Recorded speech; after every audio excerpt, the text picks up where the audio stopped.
여러분이 잘 보실지 모르겠는데 여기에 강대상에 보면 가림막이 쳐져 있습니다. 찬양 보면대에도 가림막을 쳤고요. 지금 강대상도 가림막을 쳤는데 저는 좀 기분이 이상하지만 지난 수요일 날 예배 때 가림막을 쳤는데 아마 하늘문 TV로 보는 분들은 별로 차이를 못 보겠다고 했다고 합니다. 그러나 여러분과 저 사이에는 가림막이 있다는 사실, 하나님 말씀이 전달되는데 이것이 가림막이 되지 않기를 바랍니다. 오늘 요셉과 형통이라는 제목으로 말씀을 드리려고 하는데요. 저는 우리나라 신자들이 이 본문을 성경적으로 이해하는 것이 자연스러울까라는 생각이 좀 많이 듭니다. 형통이라는 말 대신에 오늘 개역 세번역 성경에는 잘 열렸다, 잘 풀렸다 라는 말이 계속 나오는데 과연 이 창세기 39장의 요셉의 상황이 잘 열렸다, 잘 풀렸다 라고 말할 수 있는 것인가? 하나님께서 하시는 일은 대부분 그렇습니다. 역설적으로 일하십니다. 역설이라는 것, 저는 하나님의 구원 역사는 거의 대부분 역설이라고 생각하는데, 역설이라는 것은 얼른 보면 앞뒤가 잘 안 맞아 보이는 것을 역설이라고 합니다. 그런데 끝까지 앞뒤가 안 맞는 것을 모순이라고 하고요. 모순은 정반대의 문제들을 말하죠. 칼과 방패, 그러니까 칼로 찌르면 어떤 방패든지 부수는 칼, 그런데 방패는 어떤 칼도 막아낼 수 있는 방패, 이 두 가지는 양립이 불가능하죠. 이것을 모순이라고 합니다.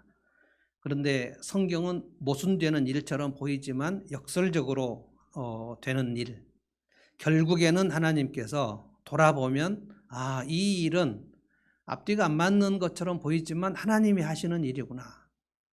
우리가 하나님이 하시는 일을 다 헤아릴 수 없기 때문에 특별히 오늘 이 형통이라는 단어, 앞길이 잘 열렸다는 단어를 우리 한국교회가 잘 이해했는지 저는 의문이 듭니다.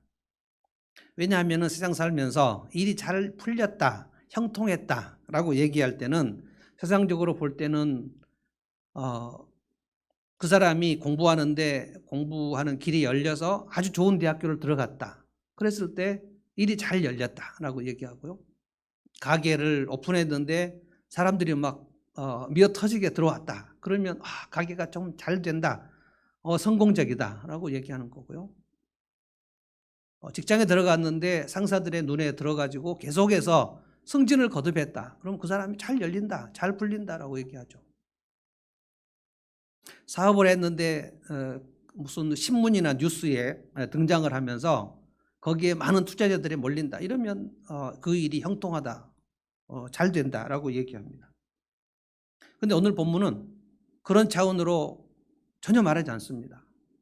요셉은 지금 굉장히 일이 꼬이고 상황이 얽히고 설켜서 마침내 남의 나라에 노예로 팔려간 경우입니다. 그리고 오늘 우리가 전체를 다 읽지는 않았지만 요셉은 굉장한 모함도 받고 누명도 쓰고 그래서 감옥에도 들어갑니다. 우리는 요셉을 전체적으로 다 알고 있기 때문에 아마 최근에 예수 믿으셔서 창세기를 전혀 모르는 분은 요셉의 인생을 전체를 알 수 없지만 우리 중에 대부분은 아마 요셉이 나중에 어떻게 됐는지, 어떤 길이 연결이 됐는지 우리는 다 알고 있습니다. 창세기 39장은 가장 밑바닥 인생, 가장 비천한 인생, 가장 일이 안 풀린 상황, 우리가 37장 지난주 수요일 날 얘기했는데 형들의 미움을 받아가지고 형들이 10명이 달려들어서 요셉을 죽여버리려고 생각했죠. 정말로 미워했습니다. 요셉은 정말로 집단적으로 미움을 받았습니다. 미움을 받을 이유들이 쭉 분명히 있었고요. 아버지 야곱이 요셉만 지나치게 편애를 했고, 또 요셉이 형들의 잘못을 계속 아버지한테 고자질했고, 그런데다가 요셉은 자기가 꾼 꿈에 대해서 형들의 볏집이 내 볏집에다가 10볏집이 나한테 절을 했다고 얘기하고, 그리고 또 꿈을 꿨는데 형들 별들이 내 별에게 절을 했다고 하고 해와 달도 심지어 절을 했다고 얘기해서 그 형들이 이 얘기를 들을 때 굉장히 불쾌했습니다. 언제든지 요셉은 손을 봐야 되겠다 생각하고 있었는데 아버지가 형들이 양을 치는데 가서 좀 보고 오너라 라고 얘기했고, 요셉은 그날 무슨 일이 날지 모르고 형들에게 갔는데 상당히 멀리 형들을 찾아갑니다. 양을 어디서 치는지를 몰라가지고 사람들에게 물어보고 그래서 양을 치는 형들에게 갔는데, 형들이 요셉이 멀리서 오는 것을 보고 아, 저 꿈꾸는 놈, 저 놈이 오는구나, 저 놈을 죽이자 하는데 10명이 다 동의합니다.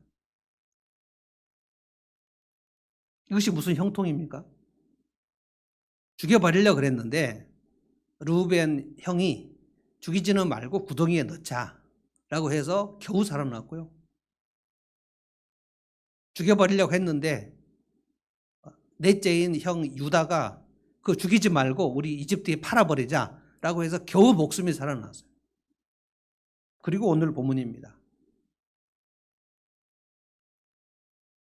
미움받고 린치를 당하고 인권은 박탈됐고 자유가 없이 마치 꽁꽁 묶인 것처럼 이집트 노예 생활을 시작했는 거예요.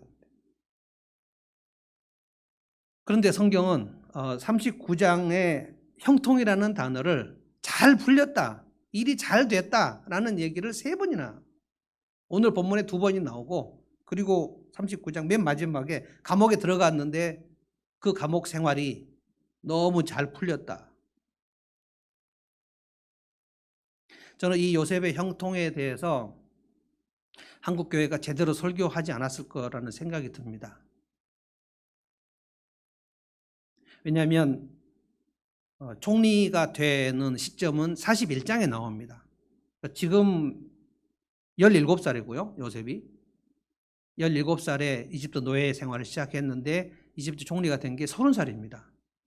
13년간은 아주 비천한 속으로 들어가는 것을 형통이라고 얘기했고, 41장에 30살이 돼서 요셉이 총리가 되면, 총리가 된 이후에는 정말로 잘 나갔습니다. 바로 왕의 그 바로 밑에 2인자 이집트 총리. 지금 같으면 30살이 그 외국의 노예 출신으로서 감옥에 있다가 나온 사람이 바로 총리 된다, 이런 시스템에서는 어렵지만 그 당시 고대 이집트의 나라에서 바로 왕이 이렇게 지혜로운 사람을, 바로 왕이 꾼 꿈을 해석해 준 그걸 보면서 너무 지혜롭고 경륜이 탁월하게 여겨져서 이 사람을 총리로 발탁할 때 아무도 거기에 이의를 달지 않았거든요.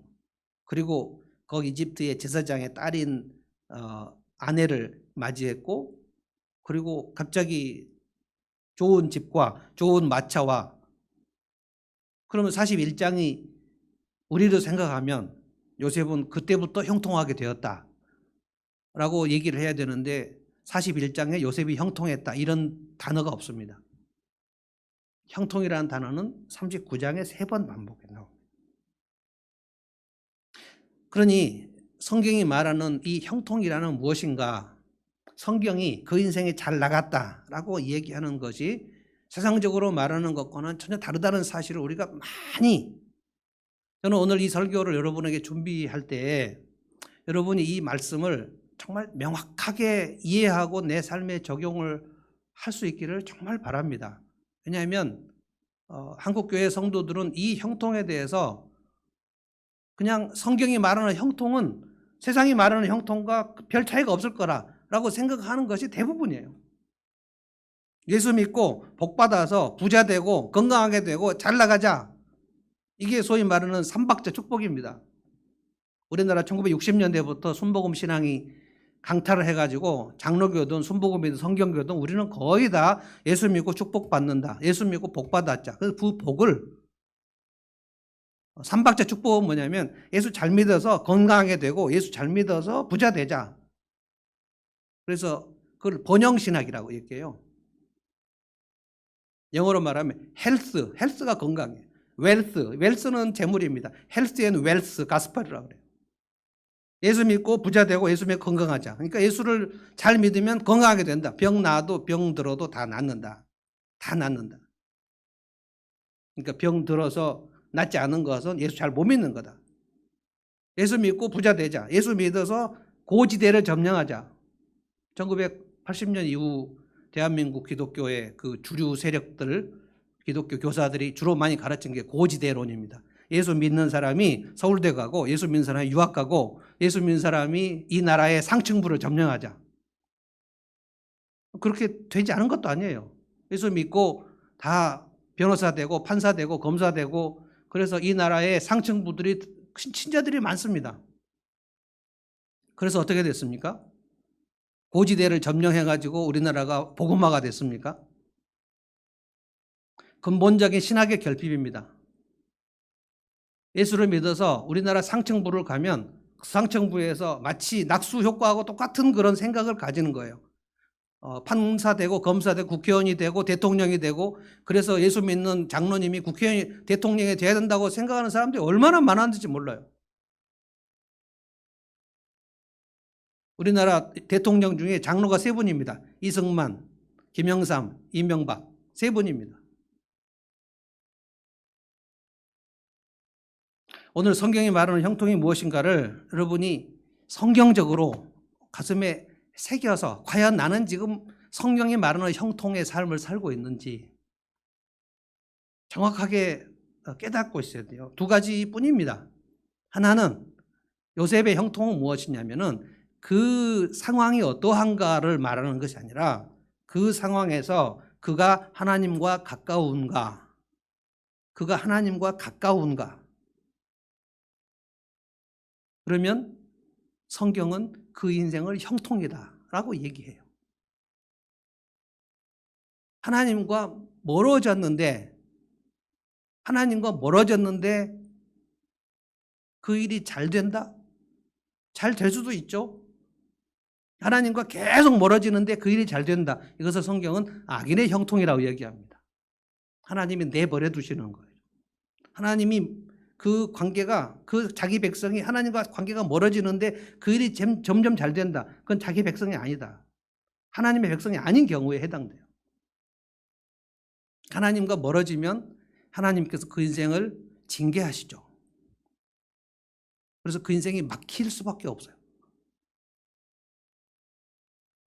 그런데 지금 요셉은 하나님과 동행했다, 하나님과 가까웠다 이런 표현들이 계속 나옵니다. 그런 점에서 보면 하나님과 가까우면 성경은 그 인생을 형통이라고 얘기하고 하나님과 멀면 관계가 멀어지면 그 인생은 망한다고 얘기를 해요. 그러면 또 하나가 있습니다. 하나님과 가까운 사람은 그 사람을 통해서 그 사람 인생을 통해서 그 주변이 늘 덕을 봐요. 하나님이 그를 사용하시면 그 사람을 통해서 혜택을 받는 사람들이 있어요.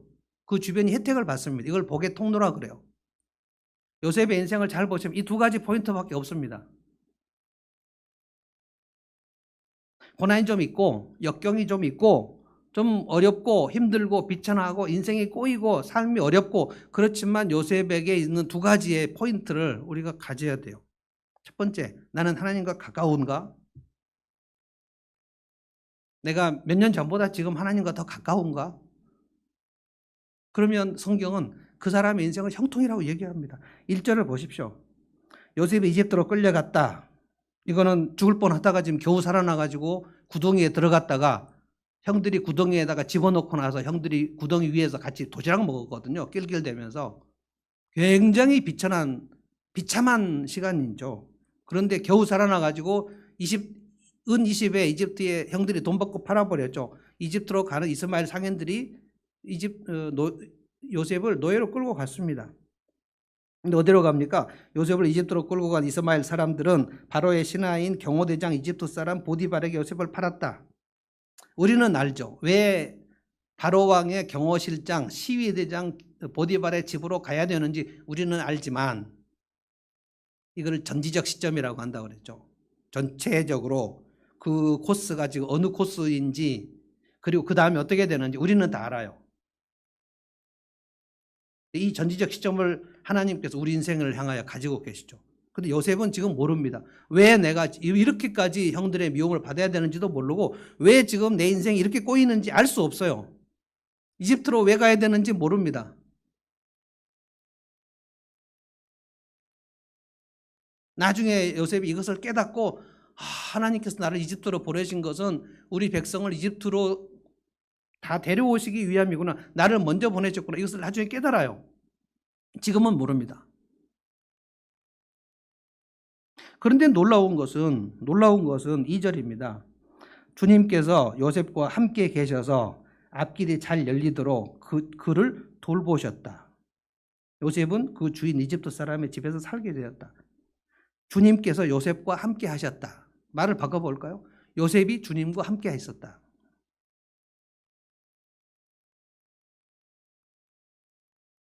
이게 이제 17살 얘기입니다. 17살에 요셉이 주님과 함께 있었는데 그 상황이 노예 생활입니다. 뭔지는 모르겠지만 요셉은 지금 이거 하나는 분명한 것 같아요. 하나님과 내가 절대로 떨어지면 안 돼. 그러니까 매일 아마 하나님께 이걸 기도해야 하지 않았겠습니까? 오늘 조동인 집사님 기도한 거, 주님 우리를 불쌍히 여겨주십시오. 주님 나를 도와주십시오. 내가 주님을 의지합니다. 이 기도를 요셉이 안 했겠습니까? 주님 나를 불쌍히 여겨주십시오. 지금 내가 어떤 상황인지 저는 잘 모르겠습니다. 이 다음에 어떻게 될지 모르겠습니다. 한치 앞을 모르겠습니다. 그리고 내 삶은 지금 참담합니다. 주님 이것이 어떻게 되었는지 전혀 알지 못하겠는데 주님 내가 붙잡을 분은 하나님밖에 없습니다. 주님 나를 불쌍히 여겨주십시오. 그렇게 주님과 가까이 있었다는 거예요. 가까이 있었다는 거예요. 그래서 성경의 2절에 앞길이 잘 열리도록 주님이 그를 돌보셨다는 거예요. 돌보셨다. 시편 1편입니다. 의인의 길은 여호와께서 인정하신다. 이게 돌보신다는 뜻입니다. 영어로 watch over. 계속 주님이 돌보셔요. 가까이 돌보셔요. 무슨 일인지는 잘 모르겠는데 왜 일이 이렇게 되는지 잘 모르겠는데 한 가지를 붙들어요. 하나님께서 나를 버리시지는 않을 거야. 하나님이 나를 떠나시지 않을 거야. 그런 기도도 수없이 했을 거예요. 주님 나를 떠나지 말아 주십시오. 주님이 떠나면 나는 아무것도 아무 대안이 없으니까. 다윗도 그 고백을 얼마나 많이 했는지 모릅니다. 주님이 떠나시면 나는 아무것도 대안이 없습니다. 주님 얼굴을 내게서 돌리지 마옵소서. 주님과 가까이 가려고 하는 그 다윗의 심정이 시편에 쫙 나옵니다. 나를 버리셨을까? 아니야. 나를 버리시지는 않았을 거야. 요셉은 그 꿈이 무엇인지도 정확하게 몰랐어요. 그런데 무엇인가 내가 지금 하나님의 드라마 속에 뭐가 센터에 하나님께서 나를 사용하시는 것 모르겠는데 그 꿈하고 이집트하고 무슨 관계인지 모르겠는데 우리가 그것을 어떻게 다 할 수 있습니까? 나를 향한 하나님의 온전한 뜻을 다 헤아릴 수 있습니까? 우리가 왜 이렇게 지금 코로나 사태에 한국교회가 이렇게 되는지 알 수 있습니까? 저는 한국교회에 이 코로나 사태는 치명적으로 마이너스라고 생각합니다. 많은 성도들이 믿음이 떨어지는 시간입니다. 모이지 못했는데 아니 모여서 예배드리고 기도하고 성경 공부하고 해도 신앙생활을 하기가 어려운 판에 이렇게 여러분과 내가 지금 가림막으로 기계에서 있는데 얼마나 힘들어요. 제가 지난주 그 상담 공부를 개강을 했는데요. 제가 수강생으로 앉아가지고 제가 이제 줌으로 공부를 했어요. 그런데 공부를 하는데 개강 예배를 하더라고요. 지난주 월요일 날 개강 예배를 했습니다. 개강 예배를 하는데 오늘 아침에 우리 조영준 목사님 나오셔서 찬양 인도하잖아요. 개강 예배 하는데 신학생 한 분이 이제 그 유튜브로 보고 있는데 개강 예배 찬송을 해요. 그래서 제가 그 생각을 했어요. 제가 여러분에게 기계로 하니까 해이하지 마십시오. 그랬는데 제가 무슨 짓을 했는지 아세요? 개강예배 찬송하는데 설교 시작 전이니까 화장실 갔다 와야지. 그리고 개강예배 찬송이 울려 퍼지는데 목양실에서 화장실 갔다 왔어요. 그 찬송이 그냥 찬송하는가 보다. 그렇지 제가 참여가 잘 안 되더라고요. 설교를 듣는데 총장님이 설교를 하시는데 그렇게 집중이 잘 안 되더라고요. 이 비대면이라는 상황이 우리 신앙생활로는 굉장히 치명적입니다. 그래서 여러분이 애를 쓰셔야 돼요. 그래서 집중이 잘 안 되길래 제가 여러분에게 광고한 내용이 생각났어요. 내가 성도들에게 기계 앞이라고 해서 해이해지시면 안 된다고 얘기했는데 진짜 해이해지는구나. 그래서 오늘 다시 말씀드린 거예요.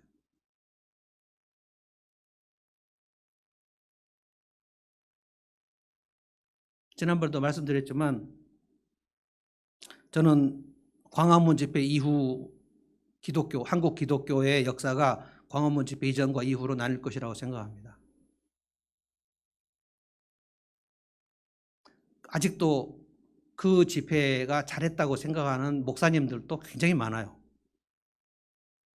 그 집회가 잘못됐다, 방역의 차원에서 잘못됐다고 생각하는 목사님들도 많고, 그래서 의견이 막 양분돼요. 저희 노회도 막 양분됐어요. 카톡이 막 깨져버리고 찢어져버리고 목사님이 나갔다 들어갔다 하고 달립니다, 지금. 그래서 뭐 개탄스럽다는 거예요. 언제부터 우리 노회가 이렇게 됐냐. 노회가 아주 정치에 막 휩쓸리고 있는 거예요. 교회가 이걸로 인해서 막 양분이 되는 그런 상황 속에 우리가 지금 들어와 있습니다. 우리가 어떻게 해결할 수 없는 상황 속으로 들어와 있습니다. 내가 내 신앙을 잘 관리하기 어려운 시간 속으로 여러분은 이미 들어와 버렸어요. 여러분이 목사를 만날 수가 있습니까? 여러분이 목자를 만날 수가 있습니까? 여러분이 VIP를 만날 수가 있습니까? 굉장히 많은 제약이 있는 거예요. 마치 몸이 묶인 요셉처럼. 그런데 요셉을 보면 핑계할 수 없어요. 여러분이 주님과 동행하는 것은 이 코로나 사태하고 사실 아무 관계가 없습니다. 더 주님과 가까이 있을 수 있습니다. 날마다 최소한 여러분이 이 세 가지 기도, 주님 나를 불쌍히 여겨주십시오. 주님 나를 도와주십시오. 주님 내가 주님을 의지합니다. 하나님은 중심을 보시죠. 중심을 보시니까 여러분이 중심을 가지고 기도하시고 하늘문 우리 단톡방에 그 중심의 기도를 올리시고요. 내가 이것을 올리면 사람들이 나를 어떻게 생각할까 이런 생각하지 마시고 그냥 심플하게 그냥 올리시고요.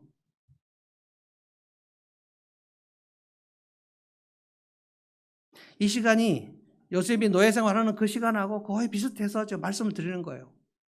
그러면 한국교회는 지금보다 훨씬 더 어려워질 것입니다. 그런데 세상적으로 그래요. 교회는 교세가 쭉 내려갈 것입니다. 아마 제 생각에 3분의 1 내지는 거의 반토막 날 가능성이 있습니다. 믿음이 약한 분들은 이제 뭐 비대면으로 예배 드리다가 화장실도 가고 예배 드리다가 눕기도 하고 지금 여러분의 옷차림이 어떨까요? 그러다가 이제 혹시라도 다시 현장 예배를 하겠다라는 공지가 떠도 우리 교회는 그런 분들이 많이 없지만 어떤 교회는 온라인 예배 드리다가 이제 오프라인으로 이제 다 모이십시오 하니까 그렇게 말하는 성도도 있대요. 그냥 저는 그냥 온라인으로 예배 드릴게요.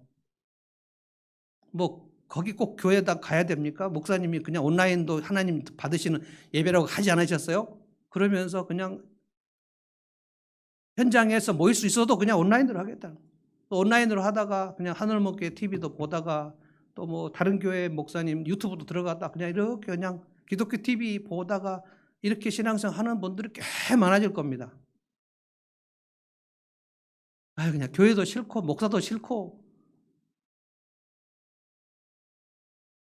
다 싫다. 이런 냉소주의가 국민들에게도 퍼지고 기독교에 대한 냉소주의, 염증이 많이 생기니까 믿음이 없는, 믿음이 많이 부족한 성도들도 그냥 염증에 같이 휩쓸려 갈 가능성이 많습니다. 그래서 교세는 많이 떨어질 겁니다. 그러나 이 요셉의 노예 생활을 하나님께서 일이 잘 안 풀렸다고 얘기하셨는가, 일이 잘 풀렸다고 얘기하셨는가를 잘 보시기 바랍니다.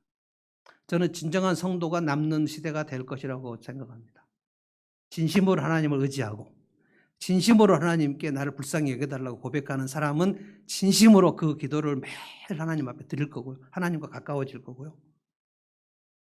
대강대강 그냥 겨우겨우 모여서 예배드리고 은혜받고 설교로 신앙생활 유지했던 사람들은 이제 떨어져 나가고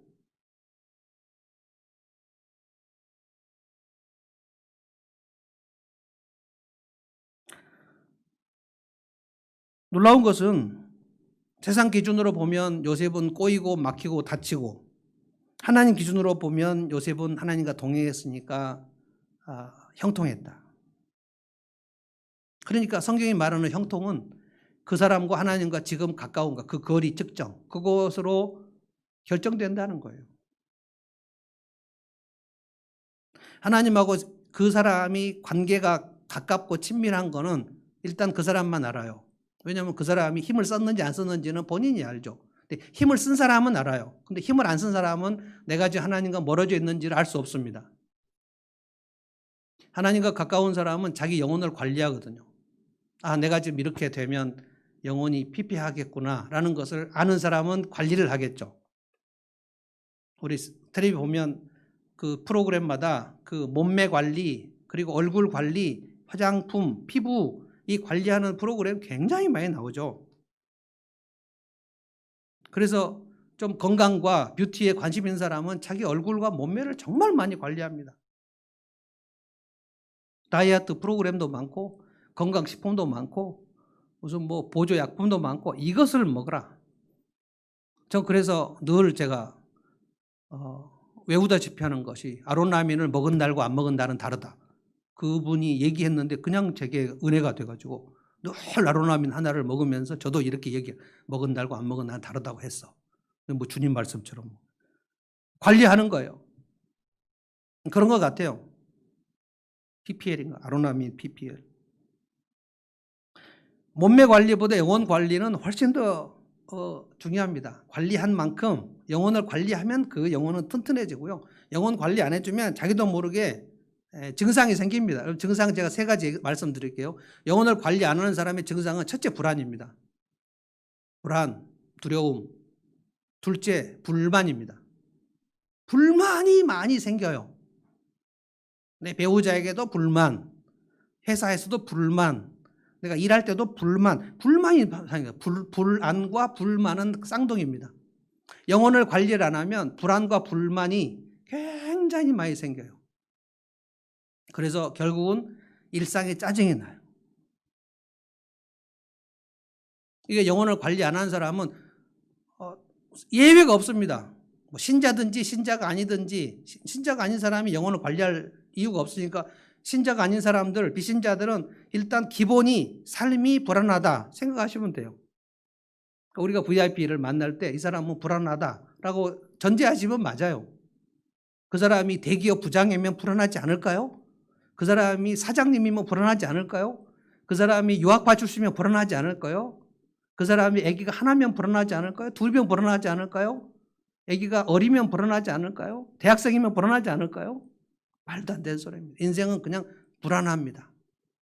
그래서 내 마음대로 안 되니까 불만이 있는 거예요. 그래서 짜증이 나는 거예요.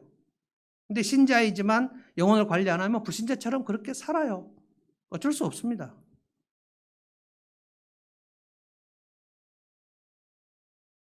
잠깐 영혼을 관리해도 다운이 됩니다. 비가 오고 우울해지면 같이 이렇게 기분이 우울 모드로 들어가요. 영혼을 관리해도 그렇습니다. 그러나 다시 일어납니다. 그런데 놀라운 거는 그가 영혼을 관리했는지 안 했는지를 처음에는 본인만 아는데 조금 지나면 주변 사람들이 알아요. 요셉이 하나님과 가깝고 동행했다는 것을 누가 알았다 그랬냐? 3절을 보십시오. 보디발이 알아요. 보디발이. 3절을 제가 읽어보겠습니다. 그 주인은 보디발입니다. 주님께서 요셉과 함께 계시며 요셉이 하는 일마다 잘 되도록 주님께서 돌보신다는 사실을 알았다. 누가 알았다는 거예요? 보디발이 알았다는 거예요. 보디발은 이집트 사람입니다. 하나님을 모르는 사람입니다. 불신자입니다. 세상 사람이에요. 요셉이 하나님과 동행하고 가까이 있다는 사실을 보디발이 알았어요. 어떻게 알았을까? 저는 이렇게 생각합니다. 신자가 그가 하나님과 가까운지 아닌지, 가까운지 멀어져 있는지는 불신자가 안다.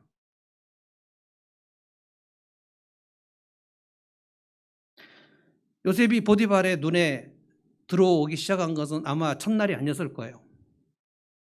첫날부터 히브리 노예 17살짜리 노예를 그 바쁜 주인이 왕의 경호실장이 그 노예를 관찰할 이유가 있습니까?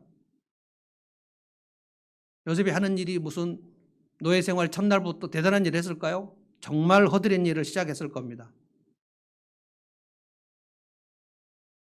소변 대변 치우는 일, 쓰레기 하치하는 일, 뭐 음식 쓰레기 같은 거 냄새나는 일, 그 일을 했을 거예요.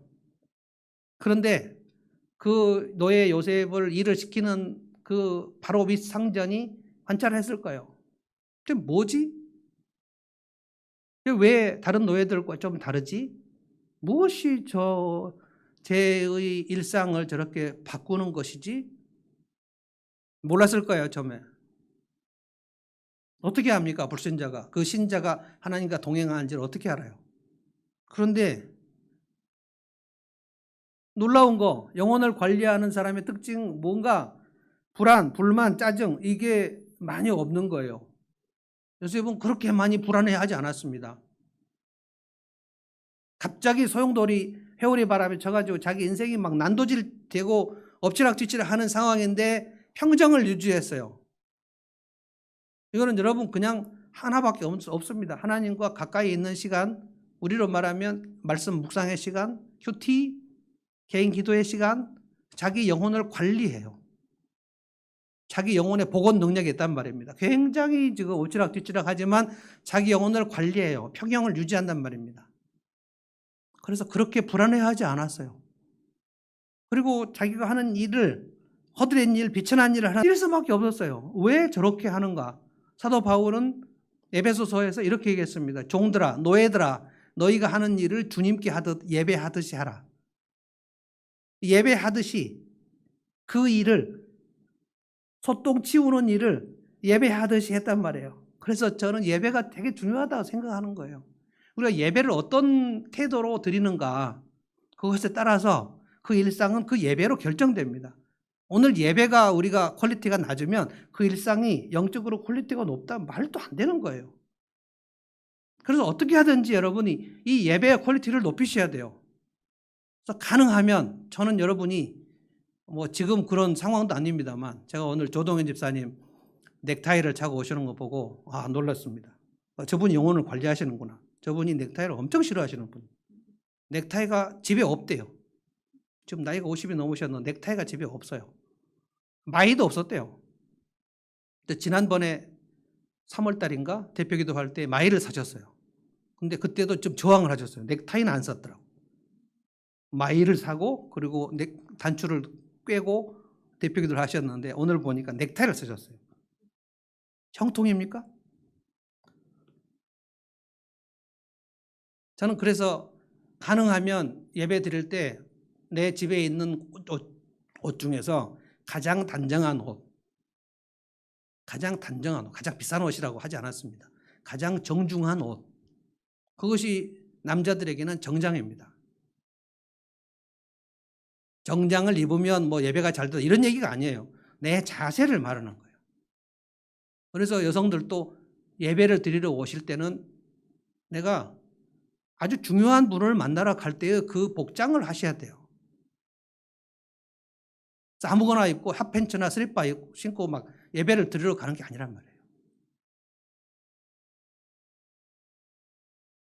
예배를 드리듯이 예배를 드리고 그 예배를 드리던 주님께 하던 그 태도로 허드렛 일을 하는 거예요. 요셉은 그랬다는 거예요. 그러니까 다르죠. 불안하지 않았고 불만이 별로 없었고 그리고 짜증이 없었어요.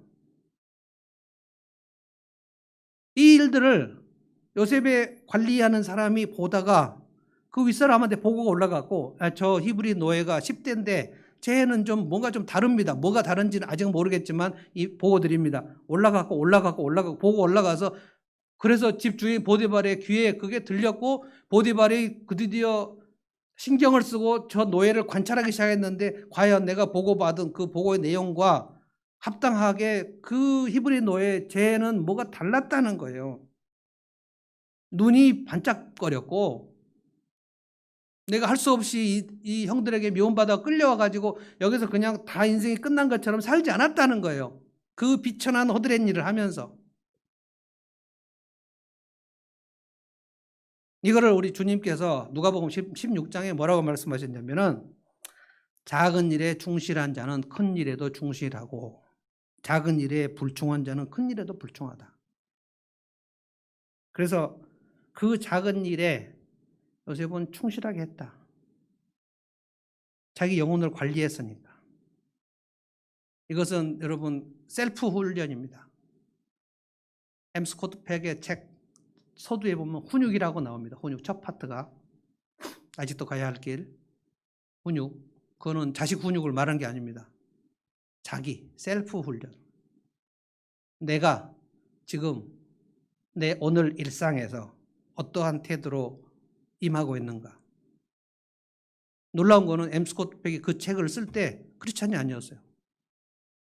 근데 그 책을 쭉 읽어보시면 마지막 네 번째 파트가 은총이라는 파트가 나오는데 제가 여러 번 말씀드렸지만 놀랍게도 이 사람이 은총이 무엇인가를 정확하게 알아요.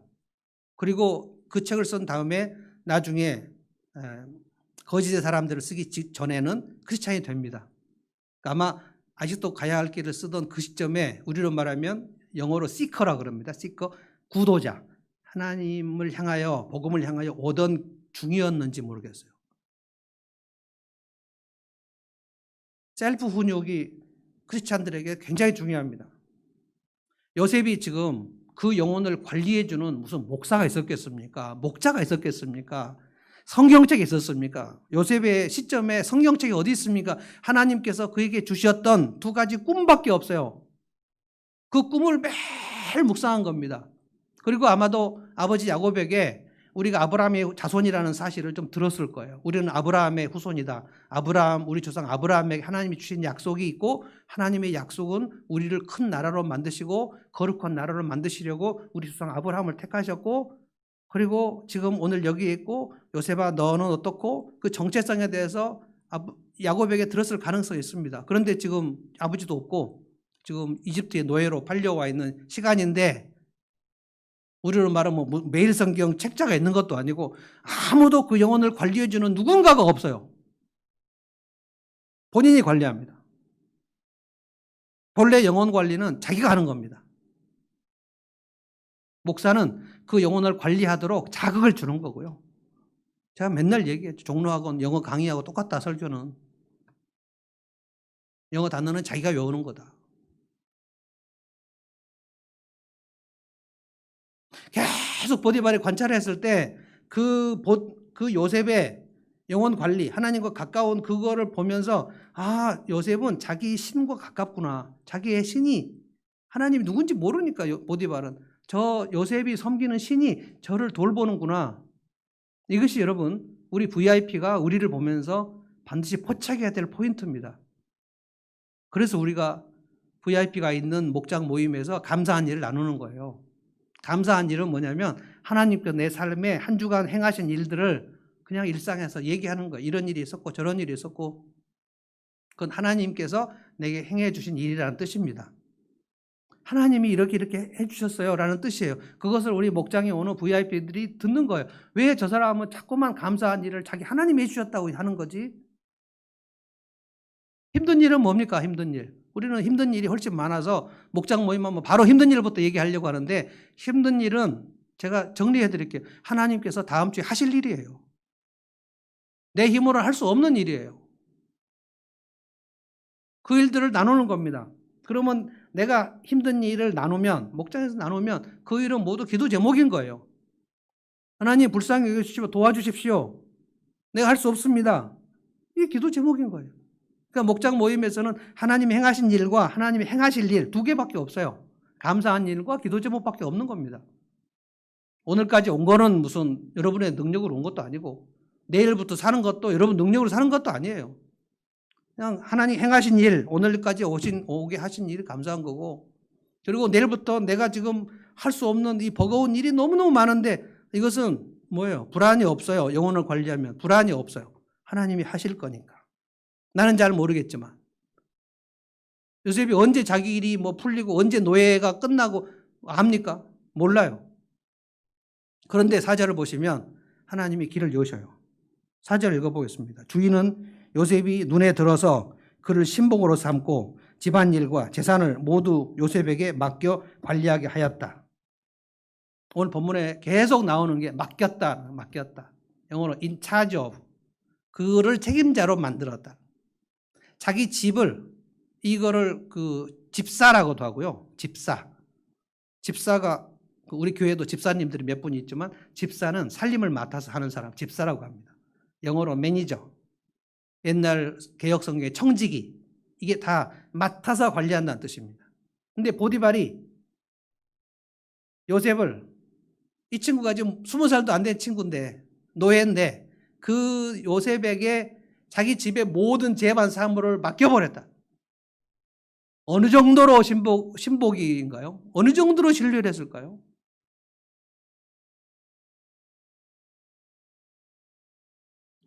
우리가 하나님과 가까우면 불신자 이웃들이 안다니까요. 다 알아요. 그리고 신뢰를 해요. 내가 영혼을 관리하면 불신자 이웃들이 나에게 일을 맡겨요. 이렇게 정직하게, 이렇게 진실하게, 이렇게 불안하지도 않고, 이렇게 불만도 없고, 이렇게 짜증도 없이 그냥 일관되게 자기 일을 묵묵히 나가는 사람을 우리 주변에 찾을 수가 없으니까 그렇게 일하는 사람은 하나님께서 그 사람에게 맡겨지는 일들, 지극히 작은 일에 충성되면 큰 일에도 충성되고 보디발이 다 맡겨버려요. 그러면 이제 두 번째 형통이 뭔가? 성경적 형통은 나로 인해서 내 이웃이 덕을 보는 겁니다. 한번 집에서 따라서 해보십시오. 여기 본당 계신 분도 한번 따라서 해보십시오. 그냥 제가 말씀드리니까 그 다음 따라서 그냥 해보십시오. 내 이웃에게 혜택을 주고 살자. 한번 해보십시오. 시작. 내 이웃에게 혜택을 주고 살자. 누가 그렇게 해야 되는가? 성도인 내가. 내 이웃에게 혜택을 주고 살자. 첫 번째 이웃은 배우자입니다. 요셉은 자기 보디발, 자기 주인의 집 전체에게 복을 가져다 주는 사람이었어요. 5절을 읽어보면 정말 놀랍습니다. 여러분의 인생이 5절처럼 되기 바랍니다. 다 같이 한번 읽어보십시다. 5절을 한번 다 같이 읽어보십시다. 읽어봅니다. 시작. 그가 요셉에게 자기 집안과 그 모든 재산을 맡겨서 관리하게 한 그때부터 주님께서 요셉을 보시고 그 이집트 사람의 집에 복을 내리셨다. 주님께서 내리시는 복이 주인의 집안에 있는 것이든지 밭에 있는 것이든지 그 주인이 가진 모든 것에 미쳤다. 이거 신명기의 복입니다. 네가 집안에서도 복을 받고 집 바깥에서 복을 받고 떡반죽 그릇도 복을 받고 물그릇도 복을 받고. 그 놀라운 거는 보디발의 집이 언제부터 복을 받았다고 했냐면은 보디발이 요셉에게 그 집 전체를 책임맡게 한 그날부터 모든 보디발의 집이 잘 돌아가 버렸다는 거예요. 요셉을 보시고 보디발의 집을 복을 주셨다. 그러니까 이렇게 되는 거예요. 하나님의 복은 하나님으로부터 내가 받으면 그 복은 반드시 내 주변으로 흘러갑니다. 이것이 복의 통로라는 거예요. 전 여러분의 인생에 신방 가거나 사업에 가서 기도할 때 꼭 이 기도를 하죠. 하나님, 이 사람의 인생을 복의 통로로 만들어 주십시오. 축복의 근원으로 만들어 주십시오. 보디발의 집이 잘 돌아가는 이유를 요셉이 가정 총무를 맡았기 때문이다. 저는 한국 교회가 이 부분을 가장 취약하게 해석했다고 생각합니다. 교회는 세상에 있습니다. 대한민국 교회는 대한민국 사회 안에 있습니다. 그러면 교회는 세상에 혜택을 줘야 맞습니다. 교회가 세상에 부담이 되면 안 됩니다. 요즘에는 세상이 교회를 걱정해요. 그러면 망하는 겁니다. 신자는 그 주변 불신자에게 부담이 되면 안 됩니다. 그래서 미숙한 채 그냥 머물러 있으면 안 돼요. 정신을 차려야 돼요. 내가 내 직장에 가장 유익한 사람이 되어야 돼요. 내가 내 옆에 있는 사람에게 가장 혜택이 돼야 된단 말입니다. 그래서 부부가 둘이 크리스찬인 경우가 중요한 거예요.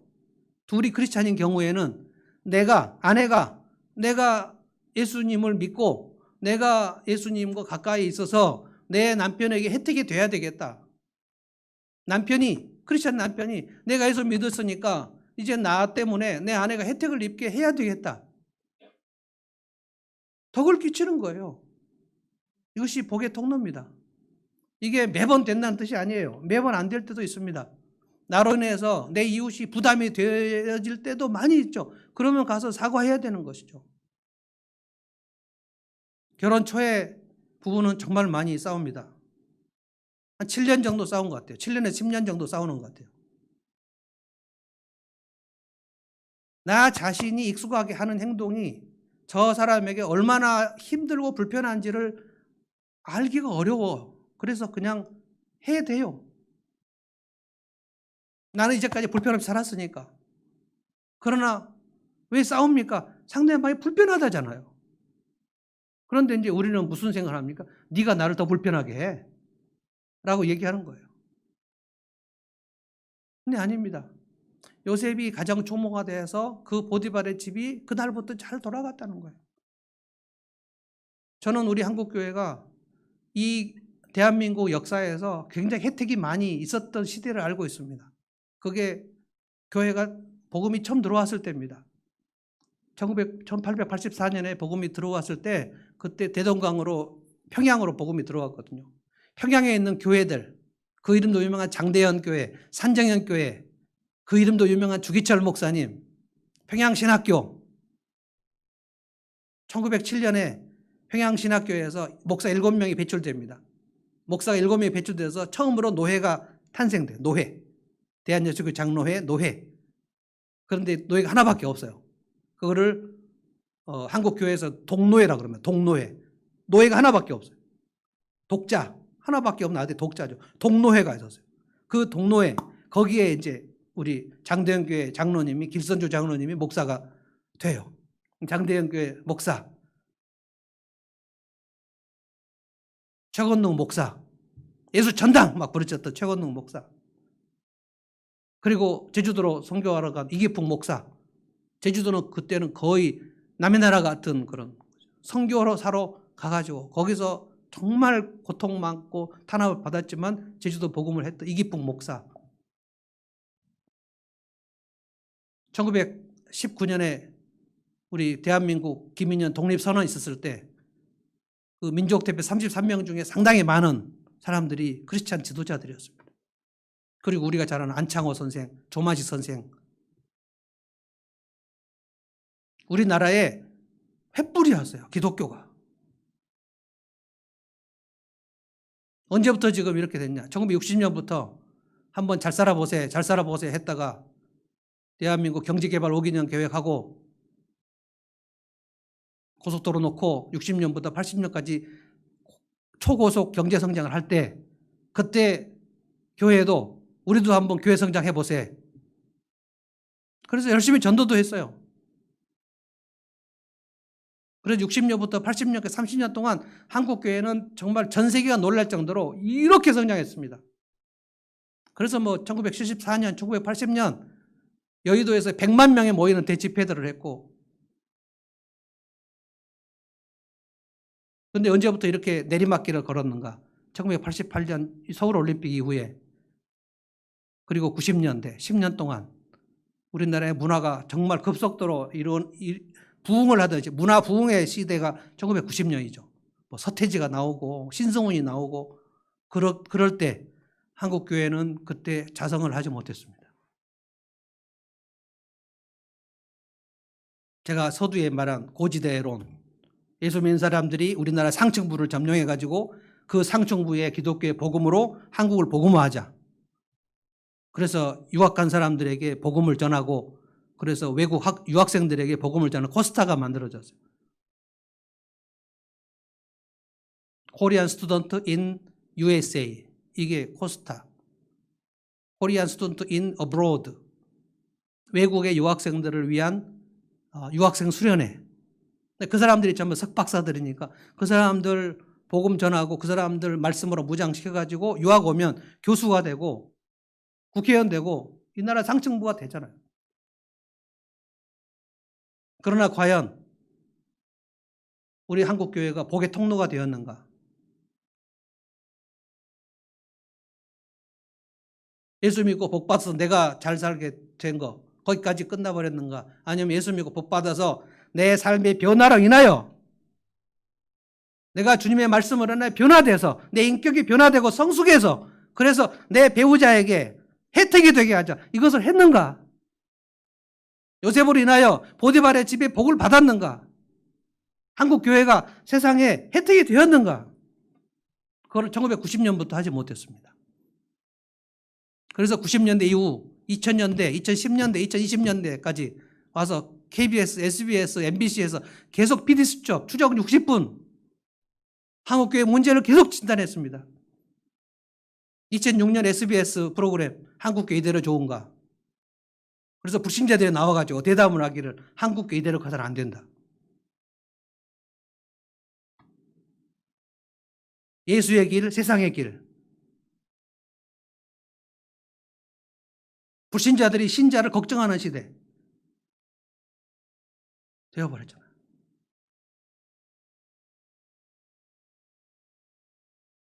이 5절의 원리, 내가 예수 믿어서 보디발의 집에 덕이 되게 하자. 복의 유통, 축복의 유통. 주님이 내게 주신 복, 주님과 가까워야 그 사람이 복이죠. 나로 인하여, 나를 통하여 내 이웃이 잘 되는 것 목표로. 그래서 그 사람을 목표로, 그 사람의 성공을 목표로 우리 가정교회처럼 남을 성공시켜 주자.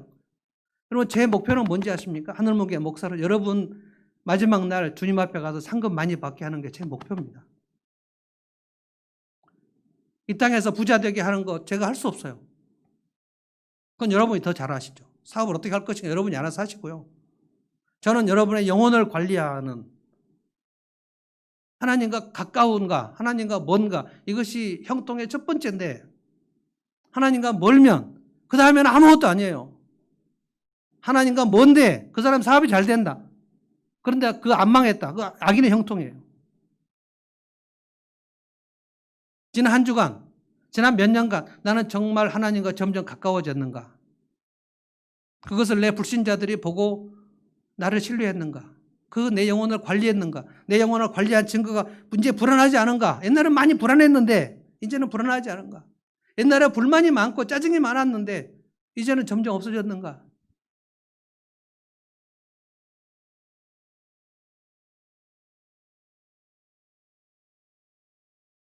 저는 여러분의 목사로서 여러분들이 마지막 날 반드시 하나님 앞에 상급받고, 야, 잘했다. 착하고 충성된 종아, 너는 진짜 작은 일에, 일상에, 허드렛 일에 진짜 충성됐는데, 아니 보디발의 눈에 요셉이 보였는데 하나님 눈에 우리가 사는 모습이 안 보이겠습니까?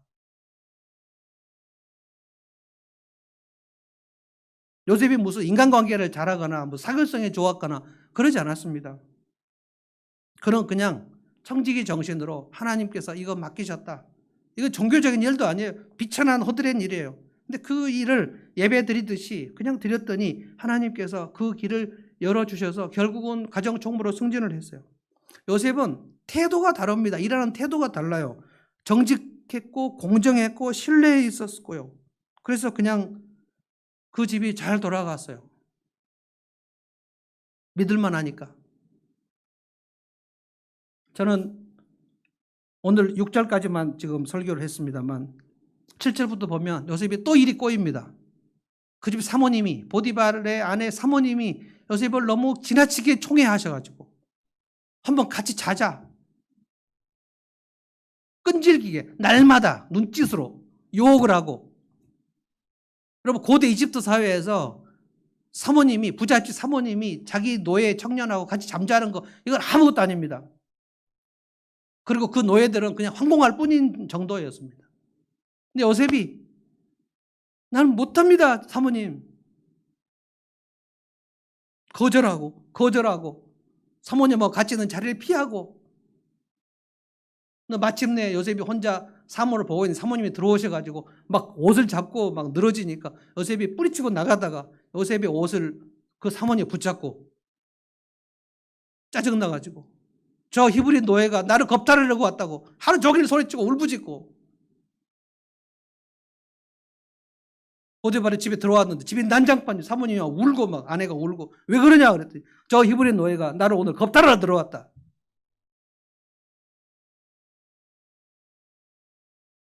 보디발이 아내의 말을 믿었을까? 정말 저 놈이 내 아내를 겁탈하러 들어왔다 라고 생각했을까요? 만약에 그랬다면 요셉은 그날 죽습니다. 감옥에 가요?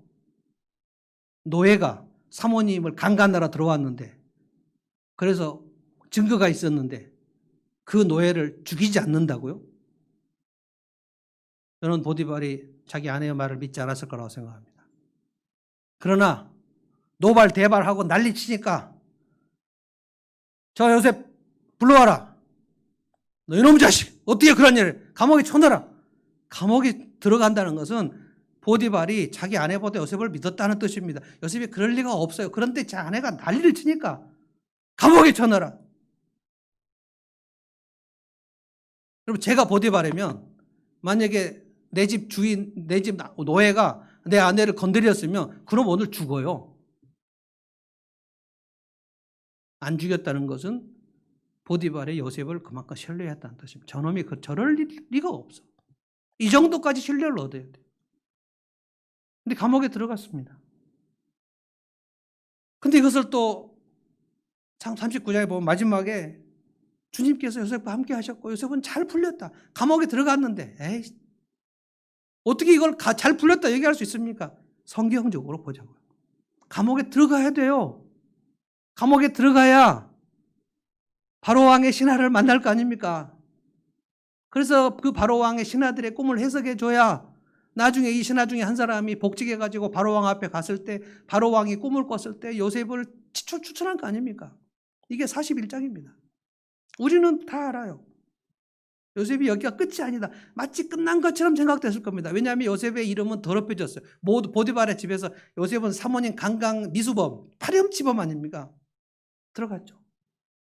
때로는 우리의 이름이 정말로 더럽혀져요. 그걸 누명이라고 합니다. 누명, 오명, 더러운 이름을 뒤집어 쓸 때도 있어요. 그러나 끝은 아니다. 감옥에 들어가서 또 간수장의 눈에 요셉이 또 들어요. 요셉은 불안하지 않아요. 요셉은 불만이 없어요. 미쳤나? 하나님 왜 나한테 이러십니까? 라는 말 하지 않아요. 굳게 붙들어요. 그리고 또 감옥에 있는 일상을 또 처리했더니 간수장이 또 요셉이 또 눈에 들어가지고 감옥에 있는 모든 업무를 요셉에게 다 맡겼다. 저는 오늘 요셉의 13년을 그냥 간단하게 요약을 해서 말씀드렸습니다. 노예생활 13년, 그 안에 감옥생활이 포함되어 있습니다. 근데 이 안에 요셉이 형통했다고 3번 얘기했어요. 저는 여러분이 우리 인생을 성경적으로 정리했으면 좋겠어요. 성경적으로 형통은 무엇인가? 지금 일이 잘 되는가 안 되는가를 하나님께서 매우 중요하게 보시지 않습니다. 여러분의 사업이 잘 되는가 안 되는가를 매우 중요하게 보시지 않습니다. 여러분의 영혼을 관리하고 있는가 안 하는가를 주님은 매우 중요하게 보십니다. 여러분이 하나님 앞에 엎드리는가 안 엎드리는가를 매우 중요하게 보십니다.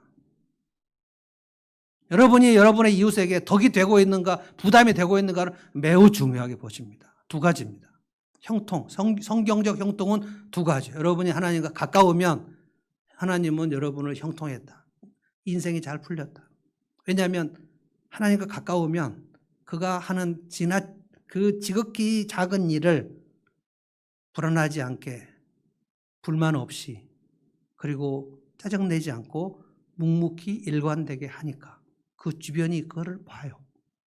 그러면 신뢰를 얻습니다. 저렇게 사는 사람 없으니까 구별되니까 그걸 성경 거룩이라고 합니다. 그러면 마침내 그를 추천합니다. 사람들이 추천해요. 이 분야에 이렇게 일을 하는 사람을 처음 봤으니까 하나님께서 그 길을 여셔요. 그 이후에도 또 일이 꼬였죠. 감옥에 들어갔죠. 노예하고 감옥 어느 걸 택하겠습니까? 차라리 노예가 낫겠죠. 그런 하나님께서 들어보내셨어요. 그리 들어가야 요셉은 총리가 됩니다. 하나님의 입장에서 요셉에게 하나도 미안하시지 않습니다. 저는 오늘 2가지만 여러분에게 질문합니다. 이 말씀을 붙잡고 새기고 다음 한 주를 쇄신하시기 바랍니다. 난 하나님과 지금 가까운가? 하나님과 가까우면 그는 증상이 없어집니다. 불안하지 않고요. 불만이 없고요. 짜증이 없어요. 그리고 허드렛 일, 비천한 일, 일상적인 일을 묵묵히 수행하게 됩니다. 그걸 주변이 봅니다. 그를 신뢰하게 됩니다. 그를 추천하게 됩니다. 그래서 마침 요셉이 보디발의 집에 복의 근원이 됐던 것처럼 여러분의 주변 사람들에게 혜택이 되는, 가장 먼저 배우자에게 혜택이 되고 직장에 혜택이 되고, 그래서 복의 통로가 되는 그 삶을 성경은 형통이라고 말합니다.